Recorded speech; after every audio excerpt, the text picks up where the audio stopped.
2013 மிளகு போட ஆரம்பித்தேன். பிரதான தென்னைக்கில் ஊடு பயிராக செஞ்சேன். புயலில் தென்னை மரம் சாஞ்சதுக்கு போது இப்போ மிளகு பிரதான பயிராகிடுச்சு. தென்னைக்கில் ஊடு பயிராகவும் அதில் சாதிக்காயும் நட்டுருக்கேன். பாக்கி மரப்பயிர்கள் பலா, தேக்கு, வாழை, புளி, இல்லாவர, மாய எல்லா மரங்களும் இருக்குது. பல்வேறு பயிர்களில் சாதனை படைத்தேன். அதுக்கு விருதுக்கு NVFLங்கிற விருது மும்பையில் கிடச்சி.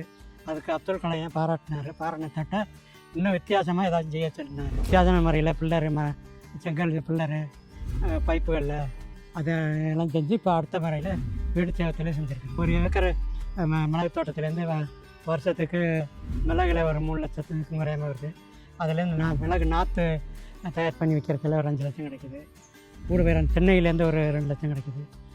எல்லாம் சேர்த்து வருஷத்துக்கு 10 லட்சம் குறையாமல் வருமானம் எடுக்கிறேன். வீட்டுக்கு தேவையான தண்ணியை வச்சு வீட்டு சேவத்தில் எங்கே வேணும் தண்ணியும் சூரிய வெளியும் போட்டால் போதும், எங்கே வேணும் மிளகு வளர்க்கலாம்.